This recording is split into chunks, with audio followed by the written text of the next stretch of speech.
পরিবেশ রক্ষা এবং জ্বালানি তেলের মূল্যবৃদ্ধির ফলে বৈদ্যুতিক গাড়ির চাহিদা বেড়েই চলছে। বিভিন্ন সংস্থা নিয়ে আসছে তাদের বৈদ্যুতিক গাড়ি। এবার মারুতি সুজুকি এমন গাড়ি নিয়ে আসছে যেটি চলবে গোবর অর্থাৎ বায়োগ্যাসে। অন্যদের থেকে এক ধাপ এগিয়ে বায়োগ্যাস চালিত গাড়ি নিয়ে আসার পরিকল্পনা করেছে ভারতের অন্যতম জনপ্রিয় গাড়ি প্রস্তুতকারক সংস্থাটি। আর সেসব গাড়ি চালানোর জন্য সংস্থার মূল উপাদান হচ্ছে গোবর। সম্প্রতি ক্লিনার ফুয়েল বিকল্পগুলোতে ফোকাস করার কথা বলা হয়েছে।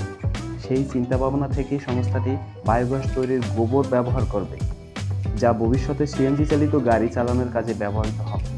এই মুহূর্তে মারুতি সুজুকি ভারতে একমাত্র সংস্থা যাদের কাছে সিএনজি পণ্যের বৃহত্তম পোর্টফোলিও রয়েছে।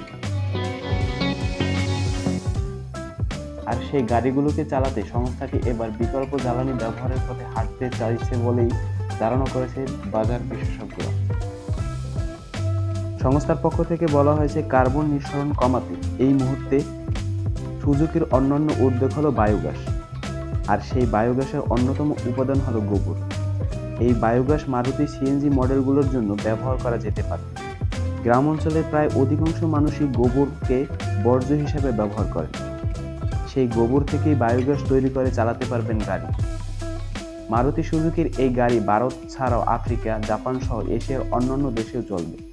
সংস্থাটি বলেছে, 10টি গরু থেকে প্রাপ্ত গোবর একদিনের জন্য একটি গাড়ি চালানোর জন্য যথেষ্ট হবে। ধারণা করা হচ্ছে 2024 সালের মধ্যে বাজারে আসবে এই গাড়ি। প্রতিযোগিতা করবে বড় বড় সংস্থার বৈদ্যুতিক গাড়ির সঙ্গে।